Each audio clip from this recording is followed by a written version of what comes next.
Welcome to Deep River Farm, folks. Wanted to touch base with you right quick. I've had a few viewers comment and send in emails about wanting to know about raised beds and in-the-ground gardening. So what I thought I'd do this evening is tell you the differences, the pros and the cons, so to speak, of each. So let's start with just regular in-the-ground gardening. Now, what is that going to take? Well, you're going to either have to have a lot of land and a tractor, or you're going to have a maybe quarter acre, maybe a half acre, and you're going to have a tiller. Your tractor is going to come with a pretty good price tag. You're going to have a subsoiler, possibly, a disc, a tiller tool maybe. You may even have to have a bush hog, depending on what you're doing. Then you're going to have you a place to store it. Well, when you get down to a tiller, you're going to have a $1,000 tiller if you get a good one with those rear tines. That's a good one. You're going to have you about $1,000 for that. And then you're going to have a place to store it. So then you're looking at fuel for these things and property taxes. If you're on a farm or something, for the tractor and any piece of equipment you got, they like to just hammer you all they can, to get pinch every penny they can get out of you so they can throw it away on some pet peeve project. Enough of that though.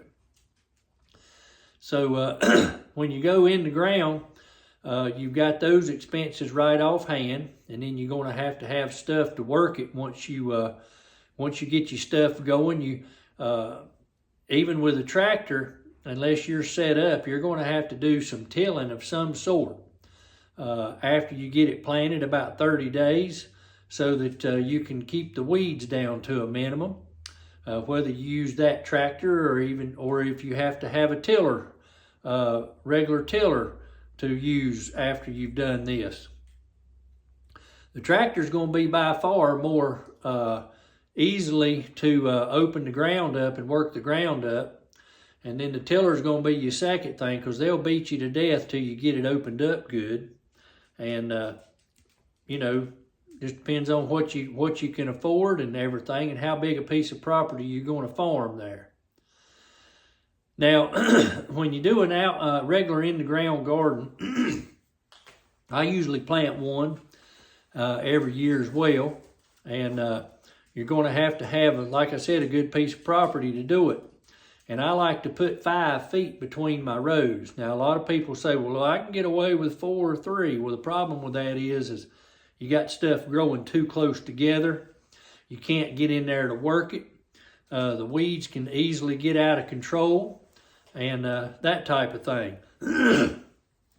Now, even with a tractor and a tiller, you're still going to have some hand tools. You're going to have a tater digger and a hoe and possibly something to maintain the weeds, keep the weeds out. You're going to have that. One of the things about using in the ground now is I'll tell you something that most people don't even refer to, and that's called the hard pan. And what the hard pan is when you till the ground, you got your tiller tines, whether it's on a tractor hooked up to a piece of equipment, a tiller on a tractor, or whatever, those tines are going to be running. And they're going to dig down about 8 to 11 inches, depending on how deep you've got them, how big they are. And they're going to go right across the ground at an even keel all the way through. They're going to ride that steel chain casing on that rear tine tiller or front tine tiller. It's only going to dig so deep. So anything below that depth of where those tines are turning into dirt here is going to be a hard packed surface. That's what you call the hard pan. Now all the dirt above that, depending on how well you till it up, you could get it tilled up as good as goody headache powders, just like powdered soil. what happens when it rains, that water's going to immediately seep through that loose dirt. It's going to settle on the hard pan. If you get a whole lot of rain, that water's going to continue to build up on the hard pan, and before you know it, that ground is saturated and flooded. That's why you got to have, when you're out in a area and you're doing in the ground gardening, you need to have some sort of a tilt to the land, just a tad, to keep that water from standing on that hard pan and flooding out your garden. Now, I've had that problem before, and that's why I went to raised beds.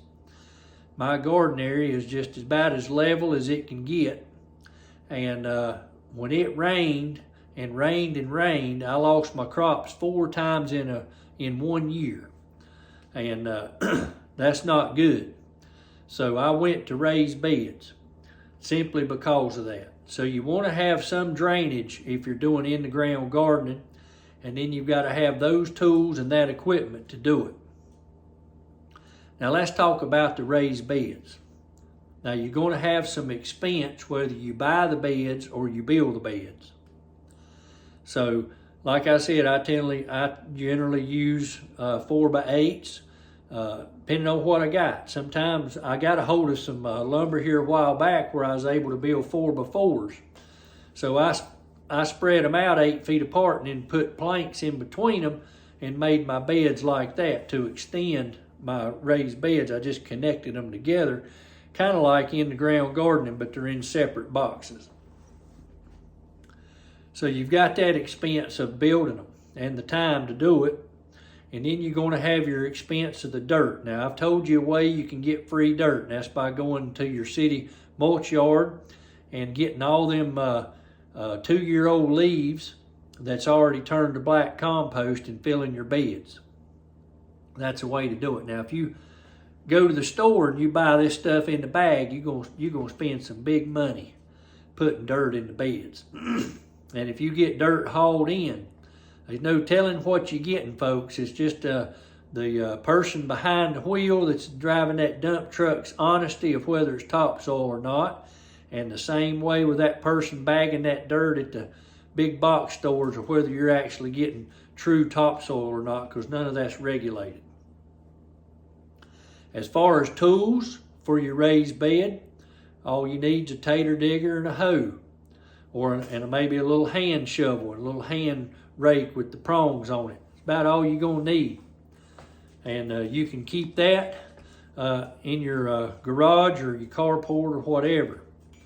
And you don't have to worry about a hard pan because all that dirt's going to seep through. Now, you do want to make sure when you put your raised beds up that you use a weed barrier. A lot of people use maybe 2 or 3 layers of cardboard to keep the weeds out, and that works real well. And a good place to get your cardboard, folks, and they throw it away all the time, and that's at a furniture store, and that's in great big pieces. So you can spread that out and then fix it on the sides with mulch, and you got you a place where you're not getting muddy feet and you don't have any weeds coming up into your raised beds. So that's the difference, folks, in your raised beds pros and cons. Now, I can tell you also on the raised bed that by using wood and stuff on your raised beds, that wood is a natural insulator. So early in the spring, a lot of times you can get your crops in earlier than you can in the ground because of that heat being held by them boards. Now, I can tell you a con on a raised bed, and that's if you use metal. A lot of people use corrugated metal, tin or things like that around the outside edges of the box. Now, I can tell you that in the summertime, those things generate some awful heat. And that heat, if you've got roots over to the side of your box, that heat can burn your roots and cause problems for your plants. And that heat, it can dry your soil out too. Let's just put it that way. That heat can be a disadvantage off of that metal that you're using, thinking, hey, this won't ever rot, but it does have its drawbacks. So you got to be prepared for that. And you're not going to be able to grow as much in that raised bed, especially to the outer edge, with that metal, and you're going to have more frequent watering with the metal. So folks, I think I've covered the pros and the cons on some of this, and I hope this has helped you a little bit. And I wanted to remind you that March 7th and 8th is a plant date if you're in the right areas. Right now, I was thinking about doing that, but it's been so cold here. We've been down at frost every morning just about, and the winds blew the last 2 days. We had storms roll through yesterday. We had about 50 and 60 mile-an-hour winds. We had tornado warnings. And then this morning, we were sitting at 35 degrees. The wind's still blowing about 20 miles an hour.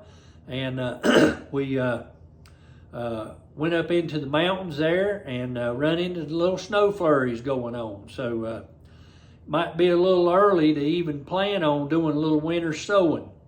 And because you don't want your plants getting too big too quick in those milk jugs, because they can get frostbit if they're touching the edges of those jugs and it gets down pretty cold.